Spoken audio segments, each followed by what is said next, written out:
Record.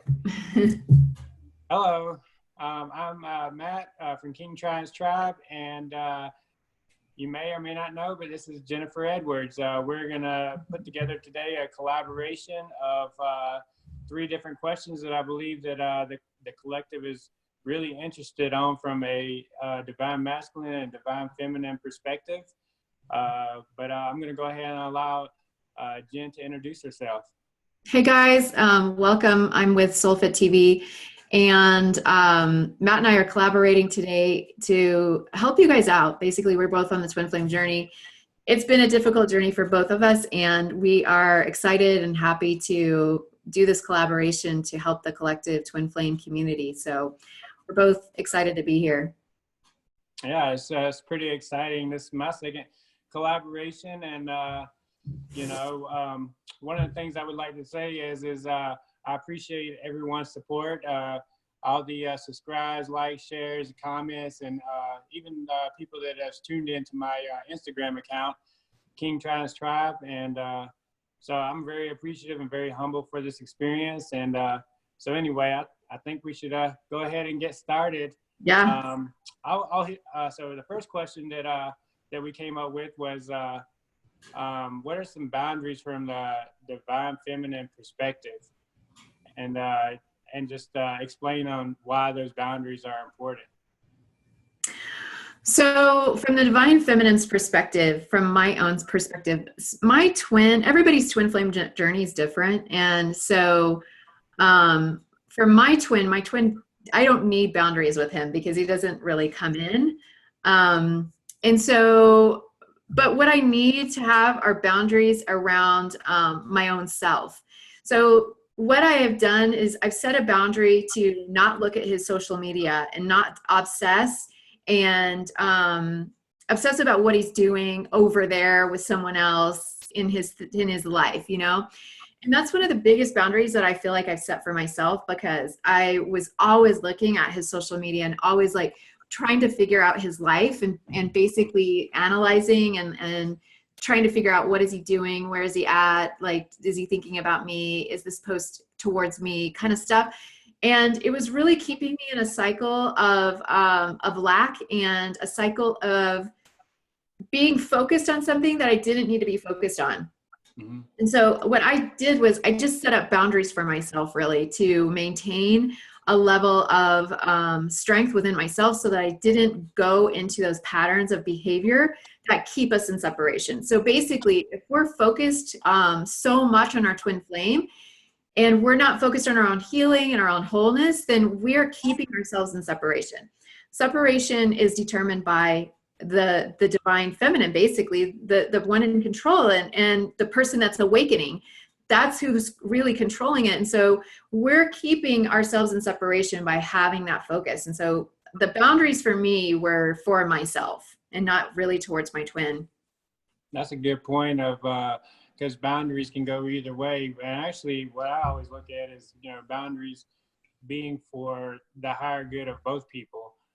So do you feel like that by putting those boundaries in for social media, it helped increase your growth? Because I would think that it would kind of halt your growth by, always focusing on what your twin is doing because you're not focusing on yourself.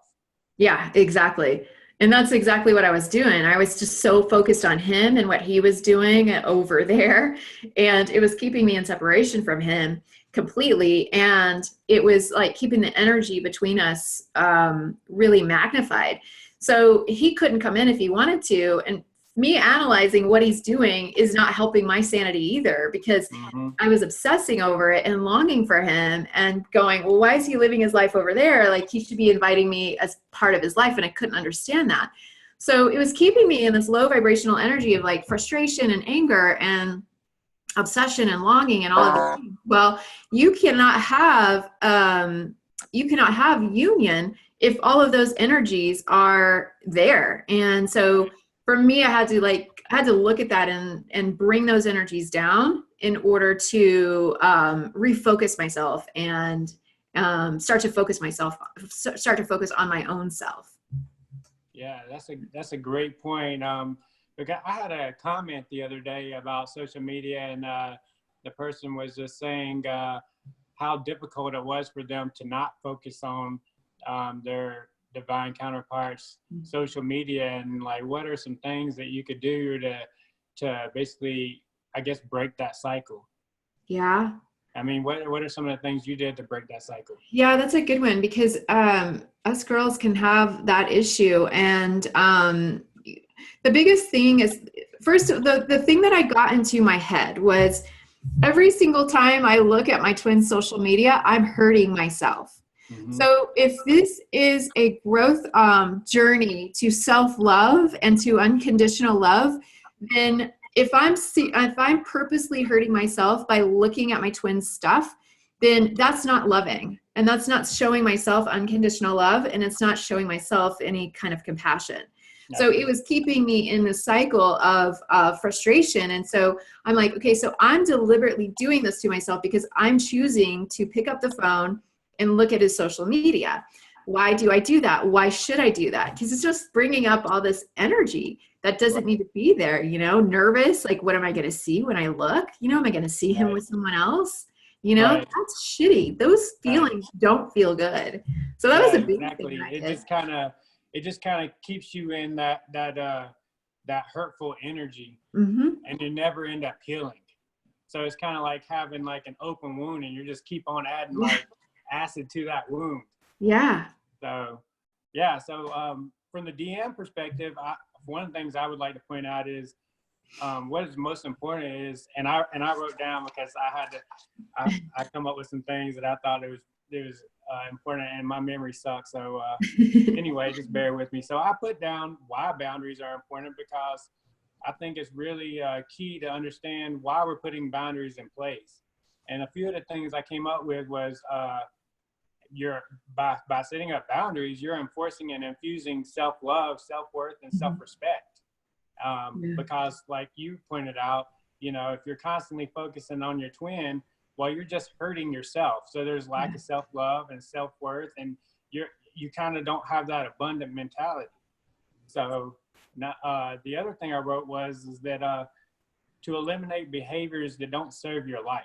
So when you put those boundaries up, you're gonna halt, like when you have that push-pull yo-yo effect.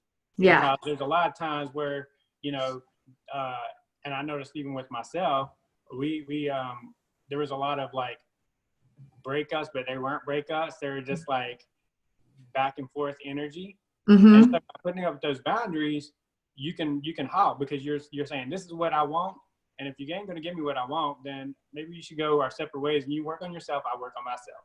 Yeah. But you got to always do what's important to you. And then also it helps with DMs that are not showing up in that king energy. Yeah. And so by the yo-yo effect is basically they're not showing up in the king energy. And you're halting that by putting those boundaries in place. Also, the DMs, it helps with when the DMs words don't match their actions, because a lot of times that's what happens. They tell you one thing, like for instance, I hit on this other day where a DM was in a marriage, and the DF was, why is he always telling me he wants to be with me, but he never takes the actions. I'm like, well, because that's the answer. The actions are the truth. Yeah. By putting boundaries in place, you're enforcing what you want, because you're a high value asset. You need to look at yourself as a high value asset. A queen never has scarcity. Yeah. A queen is always, she's the most abundant person in the country. Yeah. So you got to remember that. And then you also, by putting boundaries in place, you disqualify those DMs that are rude and have harmful actions towards you. Yeah. You don't put up with that kind of stuff. So that's why it's necessary to put boundaries in place. And then lastly, it allows you to identify these clowns up front and save your time and heartache. Yeah. I mean, you don't waste your time on clowns. I mean, those people are for entertainment purposes. Yeah. So, so I have a question for the DM. So one of the things that I heard about the divine feminine, divine masculine dynamic is that, so I said to somebody the other day, I'm like, divine masculine is not a king at this point. And I'm not saying that out of judgment. I'm not saying that to hurt him. He just hasn't awakened to this level yet. And he still is in this awakening process. Now, I see him awakening, and I know that he will, because he shows signs of it. Like, it's in there, and like some of his stuff, it does show signs of it. And so I know that he will, and I know that he has a calling. But one of the questions that I had about that was like, how does he become a king? Like, do I have any control over that or not? And one of the things that I was told was that as long as I see him as a king, he will begin to align to that king energy. So do you agree with that? Like, what was with your EMDF dynamic? Well, my DF would always call me the king, even though I sometimes exhibited Joker energy. So I think it's always good because, you're looking at it from a, that law of attraction abundance mindset. You don't want to look at them as a Joker, but if they're acting like a Joker, then you just kind of, that's why the boundaries are in place. So that you can say, all right, you're not ready for this. I'm not ready for this because I don't want to accept your actions. Yeah. You work on yourself and I work on myself. So, but I mean, you have the only control you have is working on yourself and doing the healing, because more than likely the healing and the things that you're exhibiting are things that they also have internally. So whenever you're healing yourself and you're working on yourself, well, you're actually end up helping them too, because you guys mirror each other. You know what? I have a question. I have a comment about that, or a question. I don't know what this is going to turn into, but this brought me back to when you were just now saying having boundaries and not accepting certain behaviors. When we're in this twin flame dynamic and we are so attached or attracted to our counterpart, then sometimes it becomes difficult to set up the boundaries because we feel loss. We're like, if I set a boundary, then he's going to go or she's going to go. And then I'm going to experience this loss and the separation, and I'm not going to be with them. That is the example of lack of vibration that has to be transcended in order for separation to end. And I see lack vibration in a lot of people in the twin flame journey. And it's something that I had to work through too, because I had such lack vibration. And lack vibration is not just money. Lack vibration permeates. If you have it, it's permeating throughout your life. And when you begin to recognize it, you'll see it. But going back to that, ladies, when you are with your divine counterpart, and your divine counterpart is not divine at this point, they're still awakening, you have to be strong enough to set the boundary to say, no, I'm not going to accept this behavior. Go away and work on yourself in order to raise yourself up, and in order for your counterpart to raise up. Yeah, that's a great point. Because I mean, I can see where the connection is so strong, and you just want that person in your life no matter what. Yeah. But, but that's why when we talk about boundaries, we talk about them in the way of healthy boundaries, because they're healthy because it's healthy for you and it's healthy for them. And if they are in that, king mentality, that king energy, they're going to listen to the boundaries you're putting in place, and they're going to agree with them, because it's not only for you, it's for them also. So, but if they're not in agreement with the boundaries, and I mean, they have to be realistic boundaries. I'm not going to agree. It depends on what your boundaries you put up. But I mean, if it's for your happiness and well-being, then they should be respecting those boundaries. Yeah. And if they don't, well, that automatically tells you what kind of energy they're in. Right. And you know what? Vice versa. It goes the other way too, because there's a lot of divine masculines who are not ready for the connection, putting up boundaries themselves, and they don't realize that they're setting a boundary spiritually, but they're setting a boundary. And yet the divine feminine is still going after them and going after them and going after them and trying to reach out and stalking their social media and texting, emailing, and stopping by and reaching out and just continuing to do this. And then eventually they find themselves blocked from their twin flame. And that is your twin flame saying, I'm not ready. I'm setting a boundary. And if it has to look like a blocked energy, that's how it looks. And so, exactly. I want to caution the divine feminine to respect the boundary. If he runs, let him run. Because if you go chasing after him, the energy is not going to collapse between the two of you. It's going to stay like your divine masculine is over here, you're over here. This energy between is not going to collapse if you go chasing or trying to make that something work. It's better to stop and focus on yourself.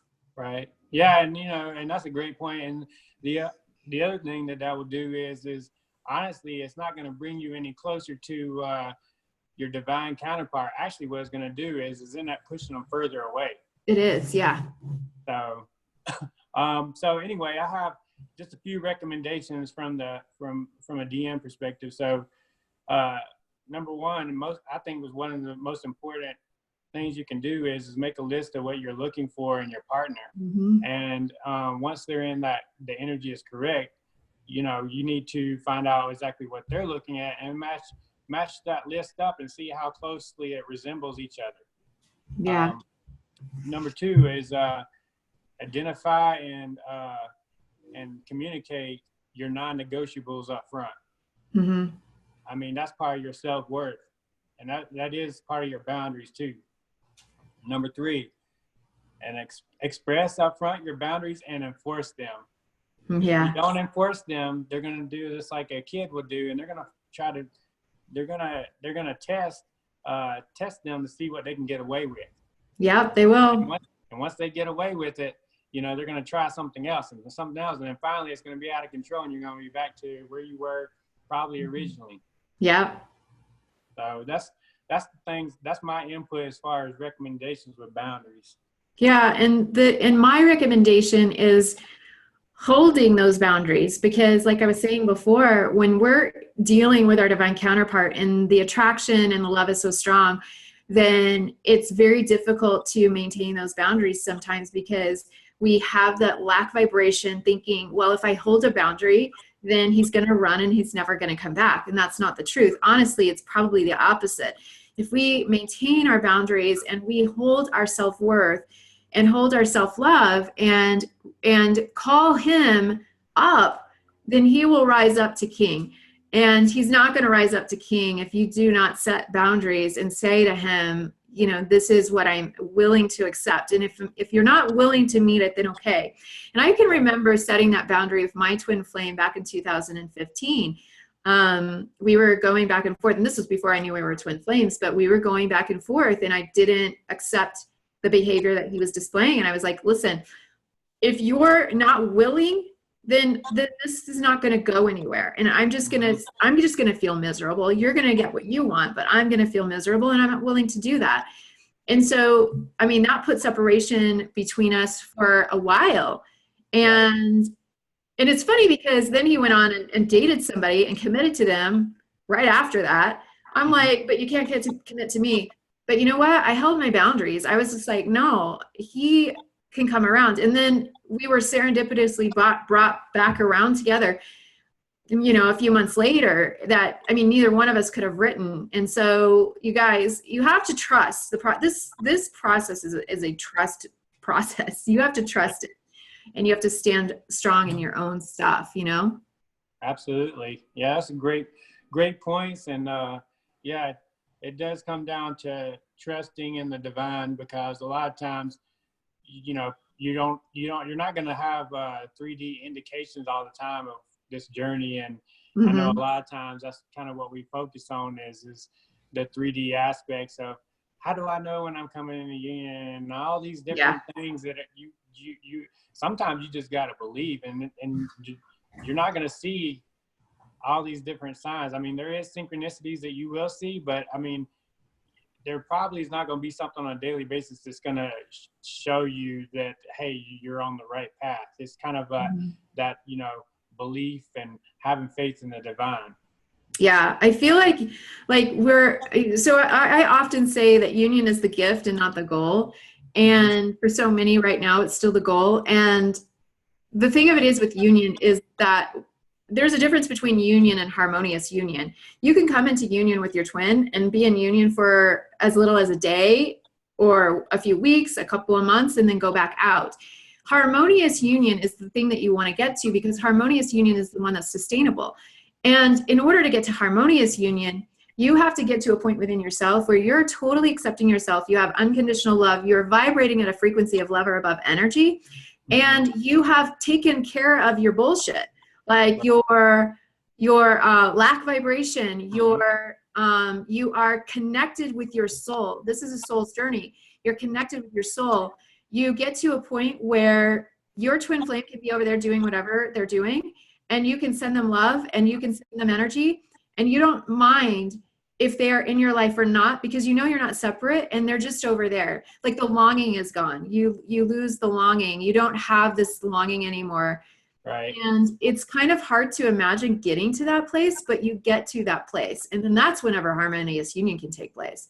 But it's a process getting there for most people. Yeah, absolutely. I mean, this whole journey is a process with many chapters involved. Yes. So, and you know, and then, but I mean, bottom line is if you, once you get to the mindset of just not focusing on your twin and focusing on yourself, then a lot of things fall into place by just doing that, which is why I always concentrate on those items. Why, in majority of my videos, that's what I try to concentrate on, or whenever people leave me comments, I mean, that's why I concentrate on that, is because I won't say that things get easier, because the journey's not easy, but I definitely feel like that it allows for personal healing to the point where you start feeling whole inside. Yeah, and that's the journey right there. And the thing of it is with the journey too, is that one of the mantras that I have adopted is I'm willing to see it differently. I'm willing to grow from this. So when something comes up with me with regards to myself or my twin or anything that I can see is blocking harmonious union, then I'm like, I'm willing to see this differently. Like right now, I'm working through this last bit of lack consciousness, because I grew up with massive lack consciousness. Like my parents used to fight about money all the time, and it was always very scarce in my home. And so I grew up with this lack consciousness and saw it permeating throughout my life. And then when I got on this journey and I figured out that I was a twin flame, then the universe kept showing this aspect to me over and over and over again, really, really strongly. So as I have been working through this lack consciousness, I have been very mindful of continuing to ask the question of, how can I see this differently? I'm willing to grow from this. I'm willing to take responsibility. I'm willing to see this from a different perspective. Please show me.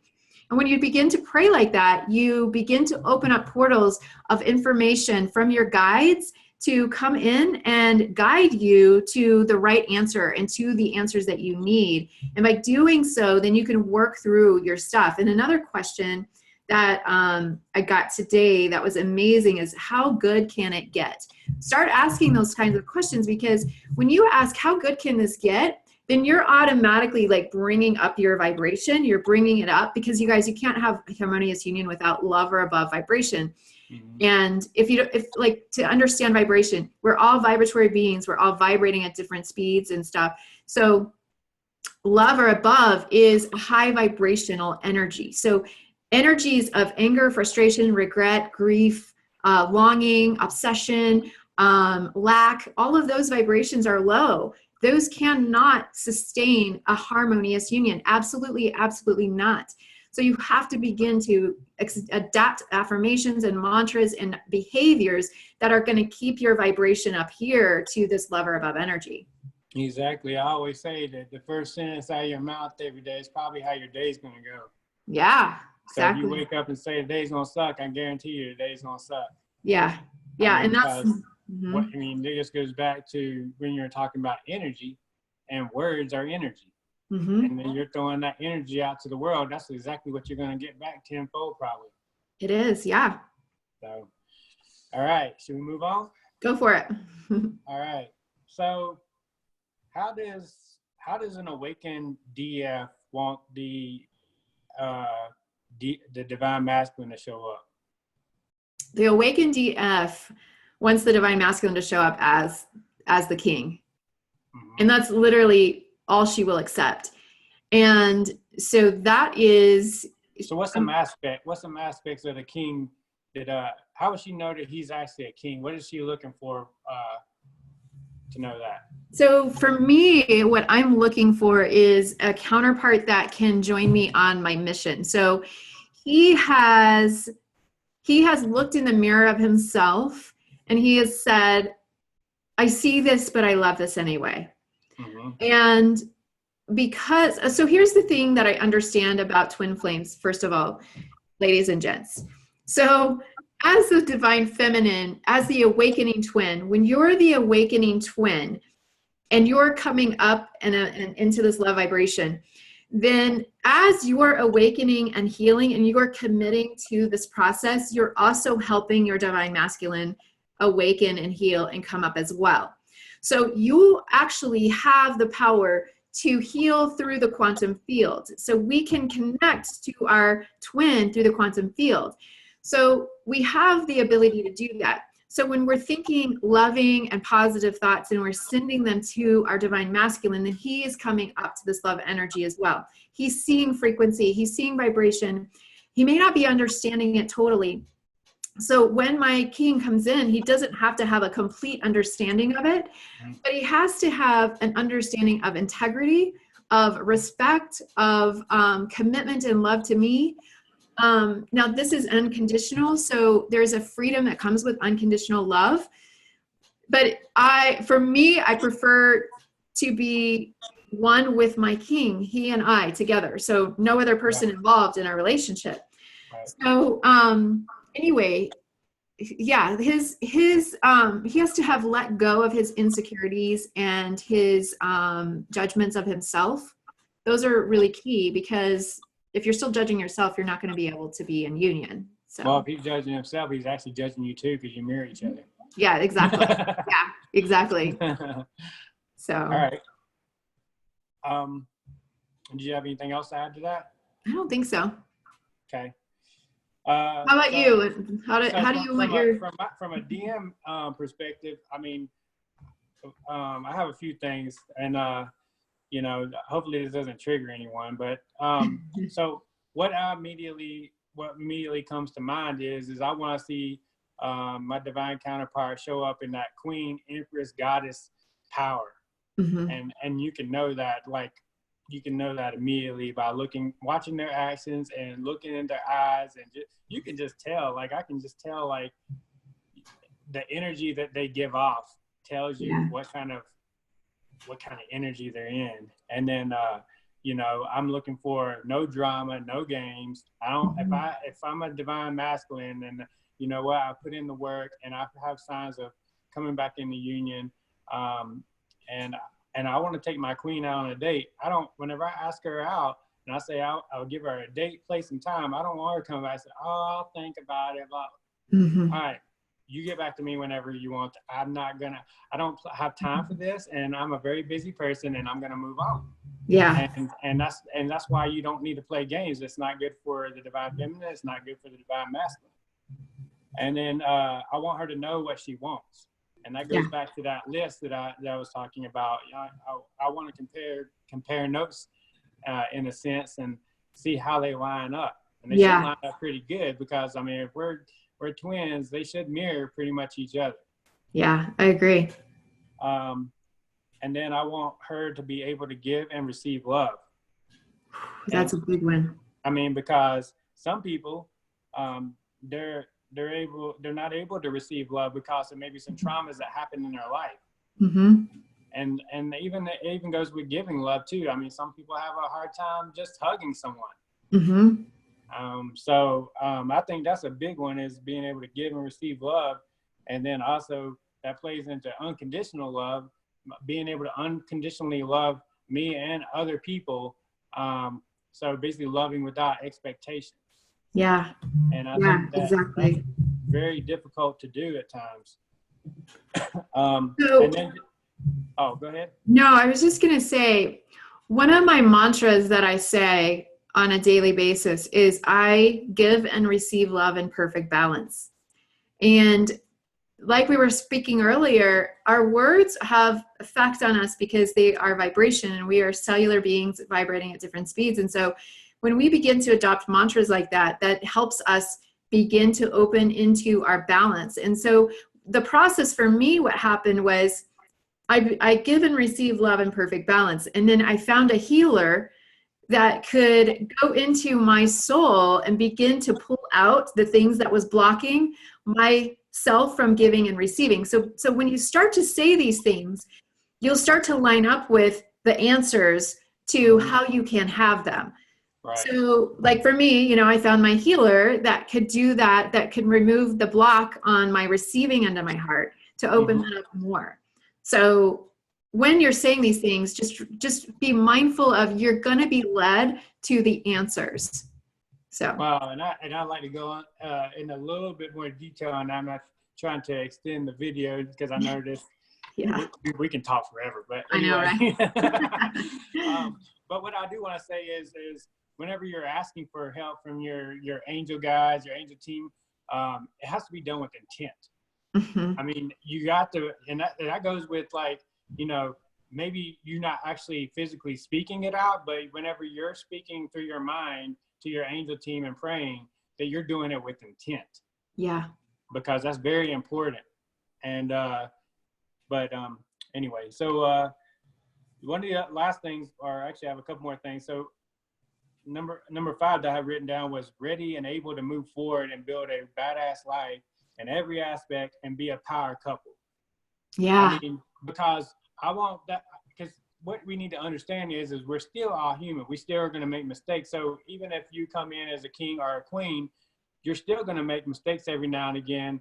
That doesn't mean that you should just automatically cut your divine counterpart off. No, actually what you should do is lift them up and say, want to help them work on that together. Yeah. You have to have that togetherness and build that bond and that core. Yeah. And if you're not ready to do that, then you probably have some more healing and self-improvement you need to do. Yeah.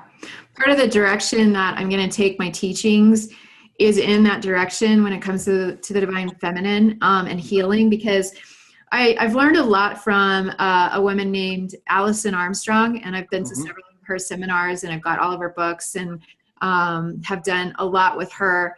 And she teaches the divine feminine, how to be the divine feminine, how to relate to men. And her program is called Understand Men, Satisfy Women.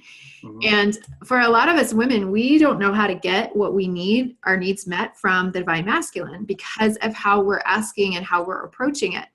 So as we are approaching the divine masculine, coming from a place of lack of gosh, I'm looking for a word. It starts with an E. When you cut your divine masculine down, like with like little words and phrases. Oh my gosh, I can't think of the word. Anyway, cutting them down. You can't cut them down. You can't judge them. If you're in that energy, then it's not conducive to any type of union. So what I was finding myself doing was I was judging my masculine, and then I was like, but I want to be in relationship with him. And I'm like, wait a second, this does not jive. Like, I got to drop all judgment. Like, every single thing that I think about him that I would judge, I've got to drop it, and I've got to let it go. Emasculating. That's the word I was looking for. No more emasculating behaviors. Well, you just got to remember, when you're doing that, you're actually saying the same thing about yourself. Yeah. So it's like you going to stand in front of your mirror in your bedroom and saying those words to yourself. Yeah, exactly. And for far too long, women have been in emasculating behaviors with men who they're married to or in relationship with, and the emasculating behaviors are tearing you guys apart. And the thing with the twin flame connection is, if you're in that energy, it's not gonna work at all. Like, other relationships you can be emasculating in, and maybe it's not that good of a relationship, but he'll still be there. But in a twin flame, no way, not gonna be there. Absolutely. Yeah. I mean, anybody that has self-respect would not put up with that. No, I don't think so either. The last thing I had was being complete, mind, body, and soul. That's all of these are important, but to me, once you're a complete mind, body, and soul, it's like the analogy I gave with the caterpillar going into the cocoon, becoming the butterfly. I Mm-hmm. mean, you should be basically in that beautiful butterfly, mind, body, and soul, and ready to come into union together. Yeah, And that's exactly. what I'm kind of looking for. So that's Yeah. pretty much what I have as far as what personally I think that most DMs are looking for. Most are the DMs that are actually awakened. Mm-hmm. Now, if you're not awakened, they ain't gonna probably look for any of those things. Matter of fact, number one, being in a Queen Empress guy's energy is gonna scare the hell out of them. For one Yeah. thing, it's gonna cause them to run. I know it is. Yeah. He's not going to be able to sustain the energy because he's going to see his own mirror of inadequacy and he's not going to be able to handle it. And then he'll run as fast as he can. And, you know, and here's the things, ladies. If that happens, like if you're in Queen energy or you're coming up to Queen energy and that happens, then don't judge him. Like allow him to experience his experience, because if he is not there yet, it's not 100% his fault. He just hasn't awoken yet. And the thing of it is, the thing that brings me to tears sometimes when I think about this is that, so our divine counterpart comes in and agrees to stay asleep so that we can wake up, so that we can have a mirror to wake up. And then at the right point, that's when they wake up. So look at your divine masculine as doing you a service, holding space, holding that steady anchor so that you can wake up. So instead of looking at him and blaming him and being mad at him and pushing him away or saying you're such a coward for running, instead of doing that, see him as a strong anchor and then go to work on yourself to come up to that queen energy. And then he'll awaken. He's supposed to. And honestly, you know, I would just say that that self-eliminating behavior actually saves you some time and heartache in the end, because now you don't have to worry about, you know, spending time to try to figure out what kind of energy he's in, because he's showing you through his actions what kind of energy he's in. Yeah, So exactly. just let him be, because you could, honestly, it comes down to you got to feel it to heal it. And if he's not creative, he's not going to heal. He's got to be able to do that on his own time. Yep. So. Yeah, and the thing of it is the divine feminine can speed that up for him if she's focused on herself and clearing her stuff. Yep. And then sending love to her divine masculine. So all of you have a heart cord to your counterpart. Everyone has a heart cord connection, but you have more cords than your heart cord, but you have cords to connect yourself to your divine masculine.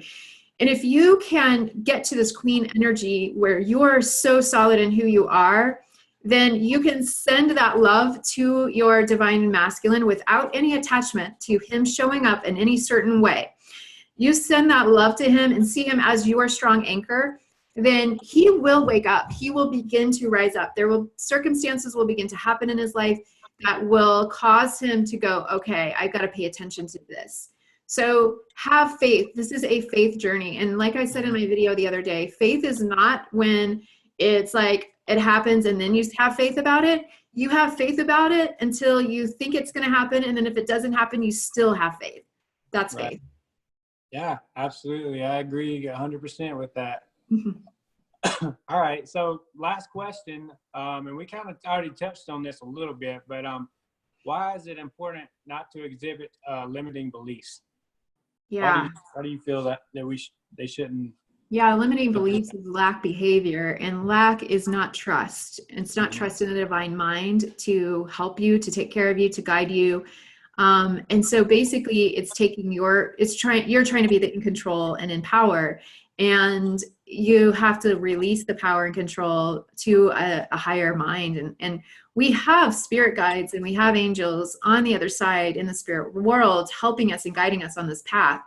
And so when we begin to touch into those entities to help us, then we begin to release that control and begin to have belief. So like I was saying earlier, working through my own lack vibration, what happens is it shows up for me, and then I have to like exercise all this faith around it. And like I see the wobble in my fear comes up, and then it's an opportunity for me to let go and surrender into it yet again.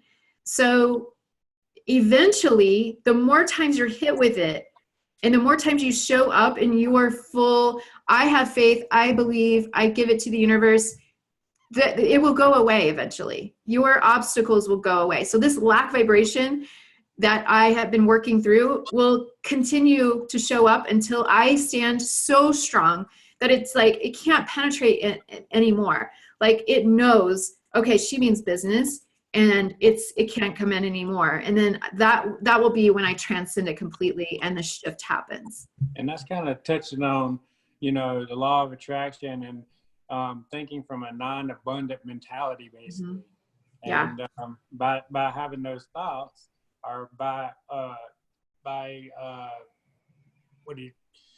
basically by delivering the energy that you're delivering within your words, then that's going to come back to you tenfold. I mean, we touched on that a little bit earlier, but words are energy. I mean, Yeah. that's how you're able to hear the words coming out of people's mouth, is because it's traveling as energy, just like anything else. Everything is energy. And by putting that out in the world, you're basically limiting yourself on what the universe can deliver to you. Yeah, you are. So, and then I one of the things that I wrote down was, because most of my videos, I think 95% of the people that watch my videos are divine feminines, but basically queens don't have limiting beliefs. They have an abundant mentality. Mm-hmm. I mean, queens don't, even the worst case scenario, you work on yourself and you don't come into union because maybe that's your story and that you're here for a different purpose. But at the end of the day, you just became your best version of yourself, and being a queen, you're going to have lots of soulmates and high quality guys that are going to want to actually date you. I mean, but that's just the worst case scenario. Not saying that you won't come into union, but you just got to have that abundant mentality when you're going into this. Yeah, when you have the fear that you're not going to be with your twin, then that's a lack vibration. That's an example right there of a lack vibration. They can feel that too. Yeah, they can. So like you were just saying, Matt, is when you become a queen and you're in your queen energy, then you have let go of the lack vibration and you're able to open up to possibilities of other DMs coming in, soulmate partners or whatever. And you're able to do that without attachment to being with your twin flame. And that's a huge, huge thing to step into. And that's the place that I've stepped into so far, is that I've been able to release my twin flame. And it was an interesting journey with this, because I released my twin flame and then I had some repercussions about it emotionally. Like I felt like the rip, I felt it in my soul and in my heart. And it was really difficult.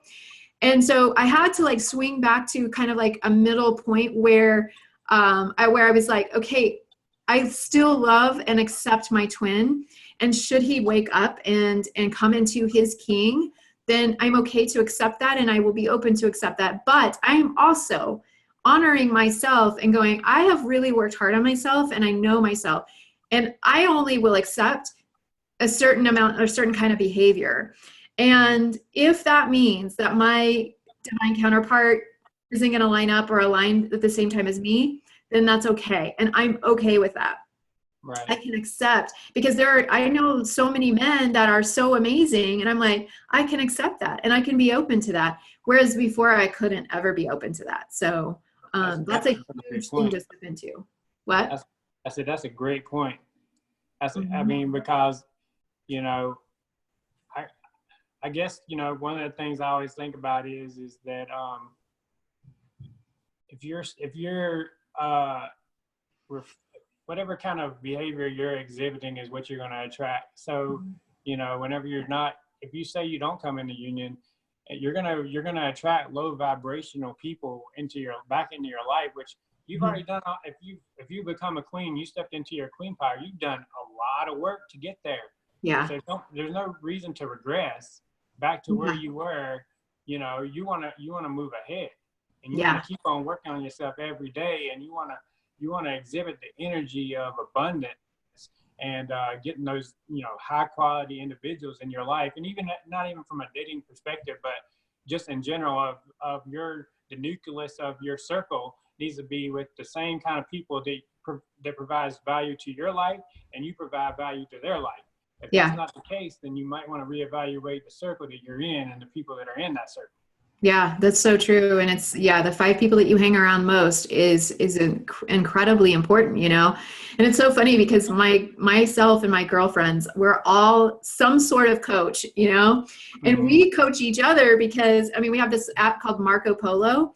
And it's a video app, and I'm constantly on that app and communicating with my girls about most of my girlfriends all have twin flames as well. So it's kind of crazy. I feel like spiritual women do have twin flames. So we're all coaching each other, and it's the 5 people that you hang around the most it's telling to your own outer circumstances and what you're experiencing. So you have to drop the drama and move beyond people that are going to hold you back. Right. Yeah. To be a queen, you got to think like a queen. Yeah. It takes training to get there. Like I expressed in my last video, and that even goes for the divine masculines to become a king. I know that I went through lots of remedial courses in order to get to the point where I am today. And a lot of that was, my own choice because I elected to go a different route, but I figured out that was not the route that I needed to go in. And I quickly corrected myself once I went through some pain. Yeah.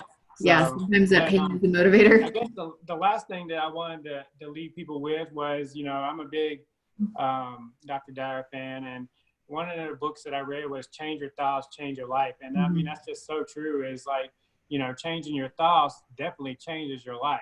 It does. And that goes hand in hand with, trying not to exhibiting limiting beliefs. Yeah, it's so true. It is. Our thoughts are everything. Our thoughts create the vibration within us that then it creates the experience that we experience. And we have the power to change that. And sometimes we look like it's powerless.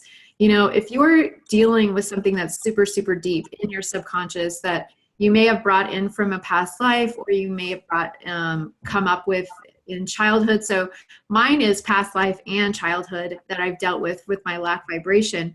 And so I have to be extremely mindful of when that lack comes up and shows itself to me and go, okay, I see you and I witness you, and I'm willing to see this differently.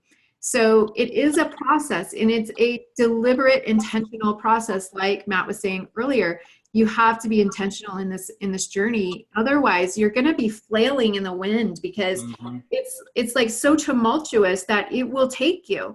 So you have to really align and bring yourself back to intention. What is my intention? My intention is to become the best version of myself possible.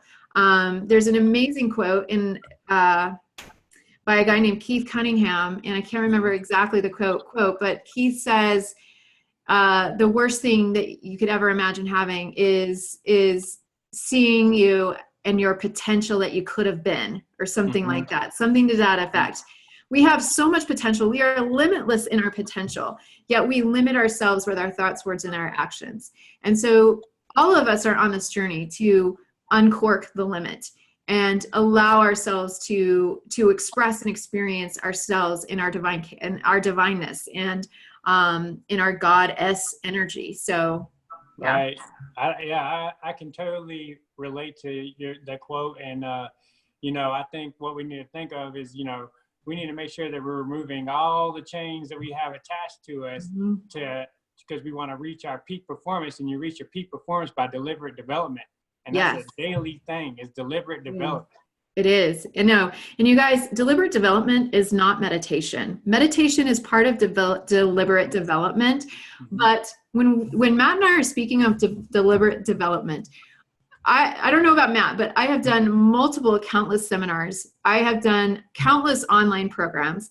I have hired coaches. I have read so many books. I've probably read hundreds of books on my shelf over there. I listen to books all the time. I have multiple healers. I have at least 5 different healers that I work with, and they work with different parts of my body. I'm always being guided to the next thing to learn and to grow. And as long as we're committed to that and we're intentional about that, then we will be guided. But if you stay in a cycle of stuck, or your crazy 8 cycle, Tony Robbins refers to it as the crazy 8, where you come back around and you just keep looping. Absolutely. And if you stay in that and you find yourself in that, then that means you're not going outside of your crazy 8 to find the answers. Now, your answers are already inside of you. Your soul already holds the answers. But the reason why you can't hear your soul is because there's too much debris in the way. So you have to go and clear the debris and do the energy work in order to hear your own soul. Exactly. And, whenever you're sitting there talking about the crazy 8, I'm like, you know what the funny thing about that is that's the infinity symbol. So you're going to keep on doing that for infinity until you break the cycle. So it's like infinity and insanity in the same symbol. Yeah, it is. It is. And there's so many people stuck in it. And I feel for them, but yeah, you must take divine inspired actions out of it. I'm like, I have a program that I created just based upon the work that I've done over the last 5 years on myself, and put together a 6-week program to help people, because it's like, and you have to be committed to stepping into those things. And like, a lot of people are like, oh, I don't want to spend the money on that, but it's not spending the money. Your greatest investment is in yourself. Like, I've invested well over 6 figures in my personal development, just going to seminars and seeking the healing that I've sought. And it's my greatest investment that I've ever made, and it will pay me back tenfold. Right. Yeah, absolutely. I mean, and that's, all I can say is that, for me, I've pretty much cut everything out of my life that didn't serve me, to include social media. So when we're talking about social media, one of the things that I actually felt guided to deactivate my Facebook at the beginning of the year. And I, even before that, I had feelings inside of, what are you even on Facebook? Because how's that even serving you? What is that even helping you? I mean, I would feel these like thoughts coming through me, and it was like my guys were trying to talk to me like, you spend way too much time on there, and if you get nothing out of it, why are you, and so I finally did. And actually, one of the best things I ever did was deactivate Facebook. Really? I miss that. Yeah, I don't miss it at all. Like it is, I don't even actually, until I bring it up, I don't even remember that I even deactivated Facebook. Really? Yeah. Yeah, it's just so awesome. I mean, I don't know. I just don't. And I'm the kind of person that I don't watch TV. I mean, because I like what I watch. And most of the time, the only things I watch is YouTube, or, I might look at my Amazon Prime every now and again. But other than that, I mean, I'm always consistently in that learning mindset. That's me too. I don't even own a TV. Yeah. Like, I haven't watched TV in 5 years. Yeah. So anyway, should we go ahead and close this up? Yeah. Any closing remarks? It was longer than we thought it was going to be, you guys. We thought we were going to keep it short, but there's so much to share. And Matt and I have been on this crazy journey, and both of us have felt the call to give back and to help other people. So we're both showing up on social media, on YouTube and Instagram, to help the Twin Flame community make sense of this. And so I think you can sense that our hearts are in the right place. And so first of all, we want to thank you for tuning into both of our channels. And I thank you for tuning into mine, and for all the comments and the remarks and the support. I'm just so grateful to be able to help and to serve. And I'm grateful to Matt to do this collaboration. I'm sure we'll do more. And I'm going to hand it back over to you. Yeah, absolutely. You pretty much covered everything I was going to say, because, you're so awesome like that. But yeah, I want to show my appreciation. So one of the reasons why I do collaborations is because I feel like that's giving back to the community. And, my channel grew overnight. And it's because of the people that subscribe to my channel. So, and one of the things that, they wanted to see is me collaborating with another divine feminine. So I'm taking these opportunities, and I'm not just doing collaborations with just anyone. I'm picking the people that are in the same type of energy that I am in. And I want to make sure that we're delivering the highest quality information to you guys. So I really appreciate your subscriptions, likes, comments, and all I gotta say is look forward to more collaborations. Yeah, thanks, Matt. I appreciate it. All right, we'll see you guys later. All right.